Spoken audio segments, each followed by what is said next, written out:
In the dense woodlands of Pennsylvania stands a home unlike any other, a structure so seamlessly woven into its environment that it seems to live with the forest around it. With each passing season and even each change of light throughout the day, the house appears to transform, responding to the rhythms of nature itself. This is Fallingwater, the living embodiment of Frank Lloyd Wright's vision of organic architecture, a philosophy rooted in the belief that buildings should exist in harmony with the natural world, not in defiance of it.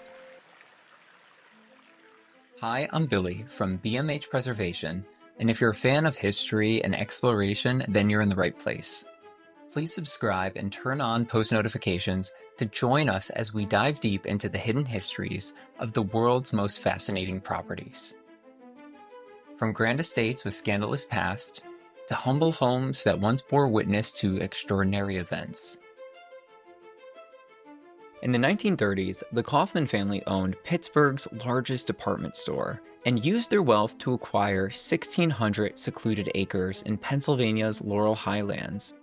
Winding through this untouched expanse of forest, Bear Run Creek carves its path across rocky ledges, spilling into a series of majestic waterfalls. At first, in 1921, the Kaufmanns built a modest mail-order cottage on the property that they used as a retreat for their department store employees. But as time passed, it fell short of their vision.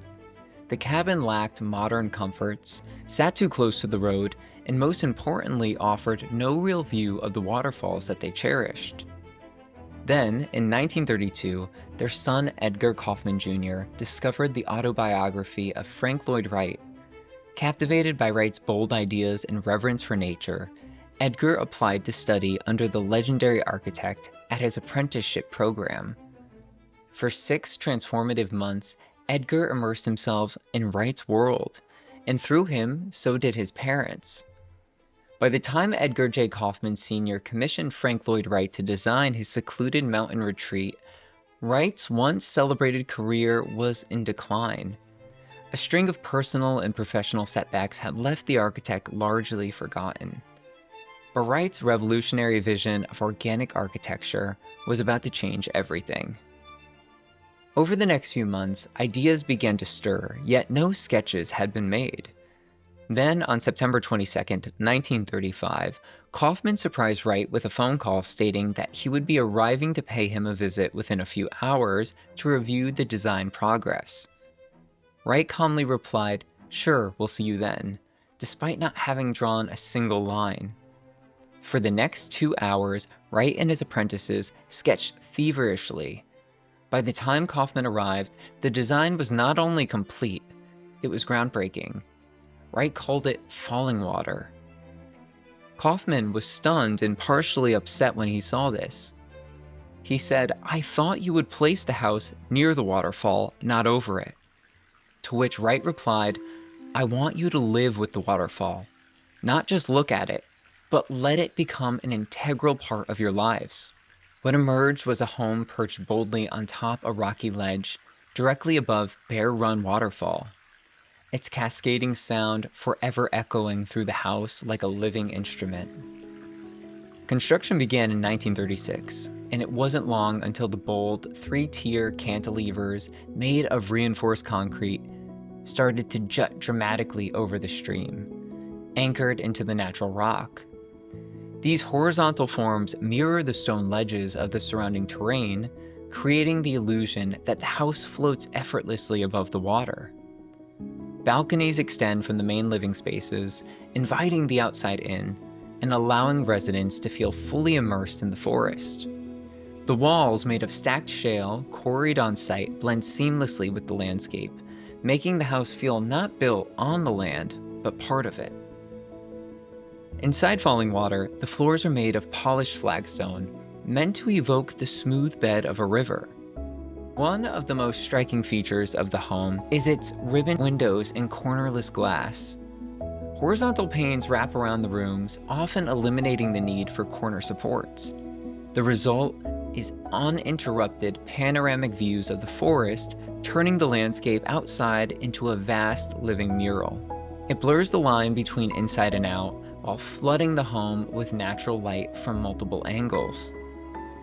The first floor flows effortlessly from the entry to the living and dining areas, creating a continuous open space. In the living room, a hidden hatch opens to reveal a suspended staircase that leads down to the stream below, bringing you even closer to the water. In fact, during the summer seasons, the Kaufmanns would leave this hatch open to allow the sound of roaring water to flood inside the house. No pun intended. Wright intentionally used low ceilings and compressed passageways at entrances, which then gave way to soaring open rooms. It's a psychological shift. As you move through the space, you feel a sense of expansion, release, and wonder. In classic Wright fashion, the fireplace in the living room isn't just a feature, it's the soul of the home. The fire burns on top the very stone of the mountain, grounding the house in place. Also, I read that this particular boulder was the family's favorite one to picnic and sunbathe on, so it was fitting to make it the center of the home. To preserve the purity of his design, Wright created custom built-in furniture throughout the home.